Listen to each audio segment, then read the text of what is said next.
Hello and welcome. I am Sir Shudder. Before we begin, if you enjoy my content, please like and subscribe and hit the notifications button so you can see when I've done another video. Today I have 3 eerie tales for you.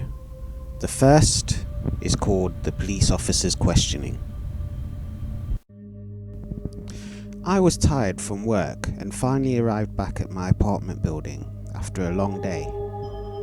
I lived on one of the upper floors, and as I went to get on the elevator, I noticed a man was already inside, his hat pulled down so I couldn't see his face. Well, that's creepy, I thought, but there was nothing else I could do, so I stepped inside. He didn't say anything, just kept staring at the door. A few floors up, he got off, bumping into my shoulder on his way out. I apologised, but again he said nothing, just stared at the floor as he went out. I went back to my own apartment, and I was relaxing. I noticed the shoulder the man bumped into was covered in blood.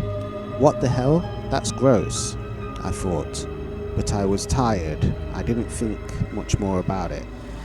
A few days later, the doorbell rang. Who's that? I wondered, and looked through the peephole. A police officer was standing there. Excuse me, but there was a murder in this building a few days ago. You didn't by any chance happen to see anyone suspicious looking, did you? He asked. Ah, that guy, I thought immediately, but the drama I was watching had just reached a really good part. If I told the officer I'd seen someone, he'd just want to ask more questions, and then I'd miss it. No, I didn't see anyone, I said through the door. So the officer left. The next day, I was watching TV when news of the murder appeared. It was my apartment building, and the date was the same day I saw the strange man in the elevator. So there really was a murder. Apparently the murderer had already been caught. The TV broadcast his photo. It was the police officer. A Japanese doll with an interesting history. For some reason, lately I've been remembering this strange experience I had when I was a child. Ever since I could remember until I was in junior high school, a student, every Obon we went to visit my father's family home and would stay for 2 or 3 nights. His family home was in the countryside of Yamanashi, where they ran their own business separate from the family home. We would sleep in another room, but in that room there was this glass rectangular case with a Japanese doll in it. It had short hair and wore a red kimono, and it was about 50 to 80 centimeters tall. As a child, it seemed really big to me. Even though it hadn't been there before, this particular year, it was suddenly there. I remember looking at it and quickly telling my parents that I thought it was creepy. Its mouth was slightly open, and it had little teeth. Had they been there since the start? I couldn't tell whether it was laughing or angry. I don't really know how to describe its expression. I think my parents were also creeped out by it, but they never said anything. The next day, I was lazing about by myself. I felt this really strong gaze from behind me. When I turned around, the doll was there. It was creepy, so I turned the glass case around 90 degrees so it faced sideways, and went back to lazing about. Not long after I fell asleep, I had a dream, and in the dream, I'd become an adult, with my adult legs and standpoint, an endless, unbroken road stood before me. Either side of the road was just hills. Even though there was no street lights or anything, the road was lit up. People wearing tattered rags like farmers from the Edo period were walking along it. Against my own will, my feet got tangled up and and I fell off the road into the dark hills. I stopped in the area full of patchy grass and weeds. I couldn't move a muscle. I thought I was dead.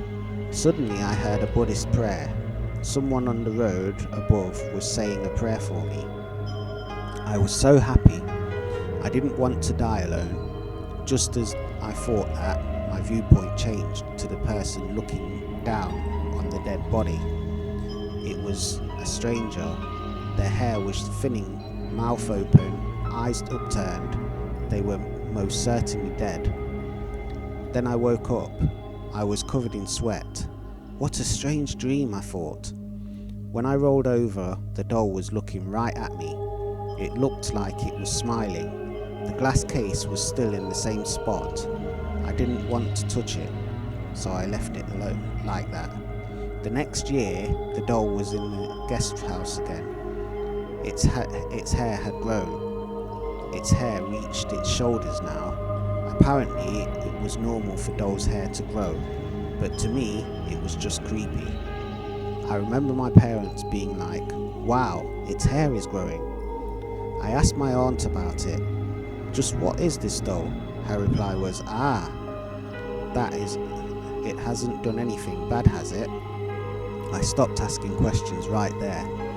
I just said, "No, it's fine." That night, the entire family ate watermelon and set off fireworks.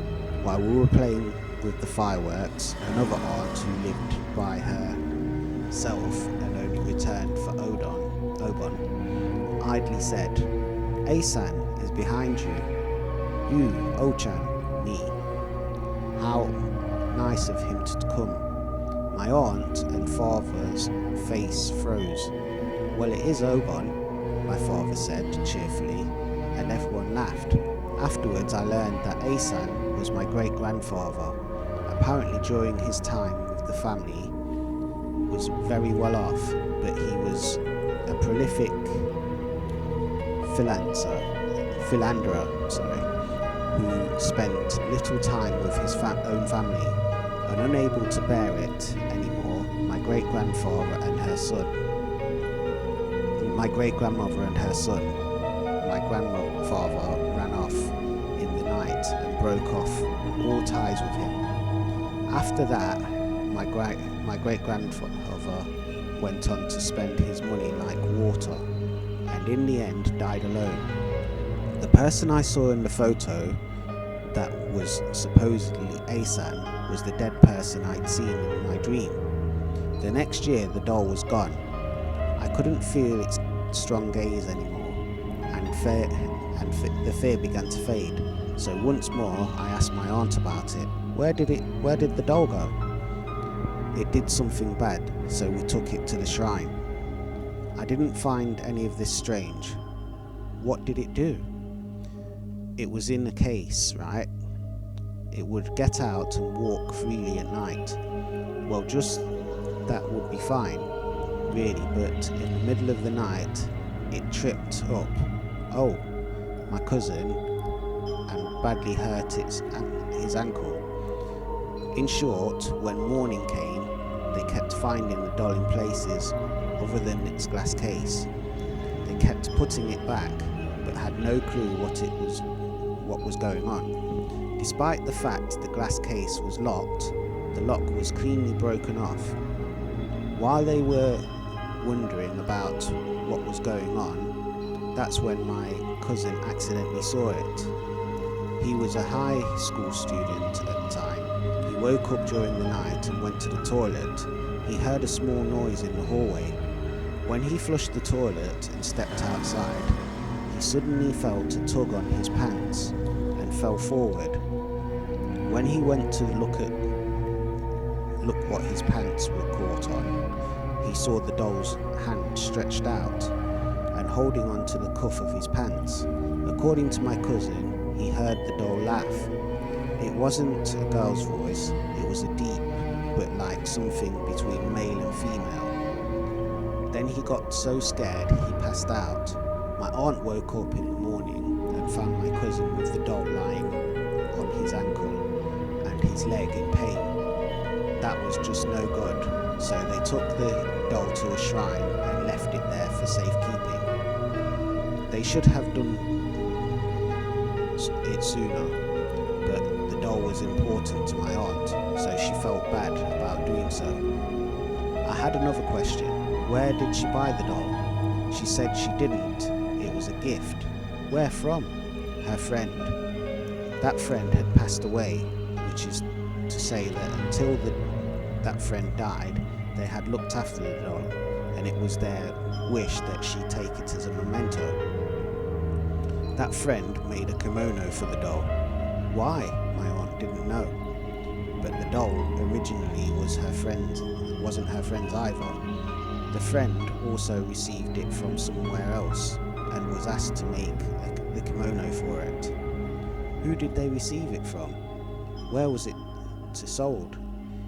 She didn't know anything else about it. It was quite a scary story to a child I was at the time. Do you believe in dolls' curses? Everyone, do you believe in dolls' curses? I didn't at that time. This happened when I was in the 5th grade. It was the summer holidays. And rather than going outside, I was just reading manga in my room. Midway was a nice and warm, so drowsiness snuck up on me and I fell asleep. I'm a dreamer, so as usual, I had a dream. Even though it was a dream, I remember everything that happened exactly. In the dream, I was standing at the top of the stairs on the 2nd floor. In my hand, I was holding a Korean doll with a rattling neck. Suddenly, I threw it from the 2nd floor window and it broke. When I saw the doll, I shuddered. The doll I had thrown was the one my parents had bought me when I was in 3rd grade. I'd broken the doll's head by smashing it in with a rock. My parents ended up throwing it away. Suddenly the dream changed, and a woman covered in blood was looking at me. I was so scared I woke up, but when I did, I couldn't move my arms or legs. I couldn't even scream either. I had sleep paralysis. I got more and more scared, and with all my might I tried to move but couldn't. Suddenly, the doll I'd thrown from the 2nd floor window was coming up the stairs step by step, rattle by rattle. The reason I knew this was because it was a continuation of my dream. When the doll reached the 2nd floor, it slowly rattled towards my room. I could feel it getting closer. I was terrified and kept saying over and over in my head, "Don't come, don't come." Suddenly I felt it disappear and I could move again. I rushed downstairs to my family. They say a doll maker puts part of their soul into each doll they make. I could think the spirit of the doll I broke while playing, while it turned into a grudge and attacked me in my dreams. Now, whenever I see a doll, I shudder and think it's going to attack me. I don't know when I'll be attacked next. If you buy a doll, make sure you look after it very carefully. And those were my 3 tales. Did you enjoy them? If you did, please don't forget to like and subscribe, and also hit the notifications icon so you can see when I've done another video. For now, I am Sir Shudder. See you soon. Be safe, be cool.